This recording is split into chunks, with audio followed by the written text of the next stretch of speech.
Hello, मेरा नाम है सैयद मुज़म्मिल। आज से एक रोज़ पहले उस दिन की एनिवर्सरी थी जिस दिन डॉक्टर अब्दुल सलाम को नोबेल प्राइज़ मिला था फ़िज़िक्स के अंदर एक बड़ी डिस्कवरी करने के ऊपर, जिसके बारे में आप पढ़ भी सकते हैं। इसी दिन अनफॉर्चुनेटली एक ऐसी वीडियो सर्कुलेट करना शुरू हो गई जिसमें एक साइंस कॉलेज के बाहर आयरॉनिकली उनका पोस्टर लगा हुआ है और चंद नौजवान उनके मुंह पे काली स्याही या काली स्प्रे मल रहे हैं। ज़रा दिखाता हूँ आपको।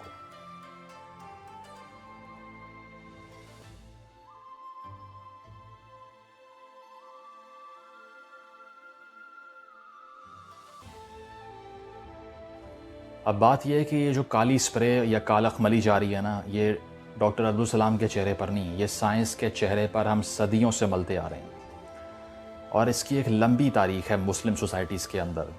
चंद मिसालें मेरे सामने मौजूद हैं जो आपको दिखाता हूँ।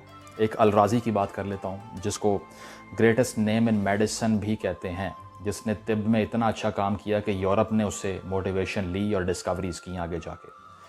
उसका जनाब ये हाल किया गया कि उसको सिर्फ़ एक किताब लिखने की सज़ा पर एक जगह पर एक जो है ना वो खलीफा ने सज़ा दी कि इसकी किताब इसके सर पे इतनी बार मारी जाए कि या ये किताब फट जाए या इसका सर फट जाए, और उससे उसको इंटरनल इंजरीज़ आईं और उसकी बीनाई चली गई।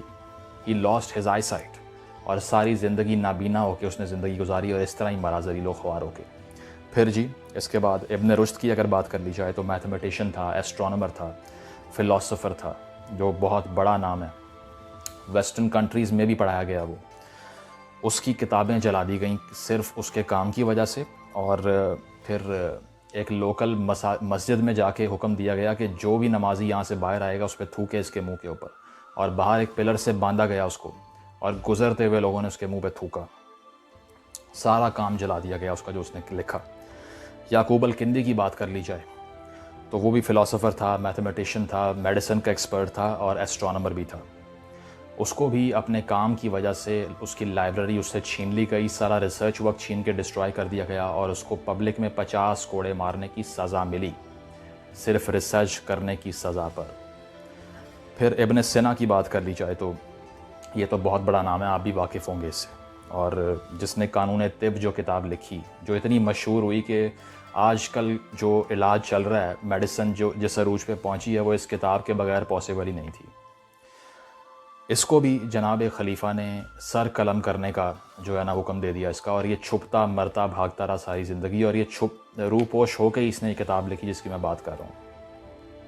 इस तरह इब्न खल्दून है जिसने इतना काम किया और मरते दम तक उसकी कोई रिकग्निशन नहीं थी और किसी ने उसको बेसिक वसाइल भी फराहम नहीं किए ज़िंदगी में।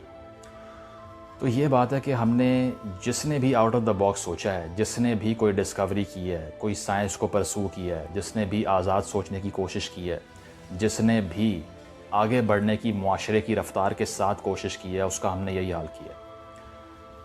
Because ever since Ghazali came in and he said that playing with numbers is a work of Satan, कि नंबर से खेलना जो है ना, मैथ्स प्रैक्टिस करना, ये तो शैतानी काम है। उसके बाद से हम फ्रीज्ड पड़े हुए हैं, इंटेलेक्चुअल क्वारंटीन के अंदर हैं हम लोग। जैसा कि ऑटोमन्स ने जो है वो प्रिंटिंग प्रेस पे बैन लगा दिया था और यूरोप किताबें छाप छाप के कहाँ पहुँच गया, और आप वहीं पे अभी तक एर्तुगरुल देखी जा रहे हैं, क्योंकि आपके पास तलवारों के अलावा कोई तारीख़ है ही नहीं और कुछ करने का आपका दिल करता ही नहीं।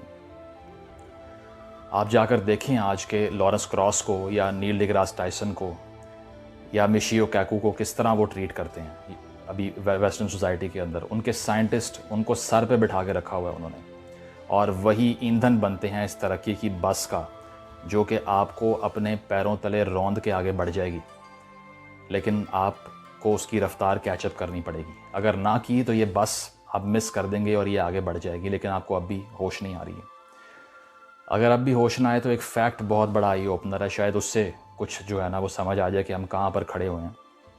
1.5 अरब की आबादी है मुसलमानों की दुनिया में। 1.5 अरब की आबादी में आज तक सिर्फ 12 नोबेल लॉरिएट्स पैदा हुए हैं, सिर्फ 12 ऐसे लोग जिन्होंने नोबेल प्राइज़ जीता है। और अमेरिका की एक यूनिवर्सिटी, हार्वर्ड यूनिवर्सिटी में 160 नोबेल प्राइज़ विनर्स हैं। 1.5 अरब की आबादी में 12 और अमेरिका की एक यूनिवर्सिटी में 160। अगर अब भी आप एनलाइटनमेंट की रफ्तार से आगे नहीं बढ़ेंगे तो फिर सारी ज़िंदगी हाथ मलना पड़ेंगे। आपने रेनेसांस मिस कर दी, आपने रेफॉर्मेशन मिस कर दी, آپ نے فرینچ ریولوشن کے بعد جو ٹرانسفارمیشن ہوئی دنیا کی وہ مس کر دی. آپ نے اس کے علاوہ ریفارمیشن کی موومنٹس میں جو چیزیں جس پہ بہت فرملی وہ لوگ جو ہے نا وہ ریکیلسیٹرنٹ ہو چکے تھے وہ سب آپ نے مس کر دیا. اور کیا کیا مس کرنا ہے. انڈسٹریل ریولوشن آپ نے مس کر دی. اس کے بعد ہسٹری آپ کو موقع نہیں دے گی. اور یہ جو آپ نے چہرہ کالا کیا ہے نا یہ سائنس کا چہرہ ہے, کسی فرد کا چہرہ نہیں ہے. Thank you.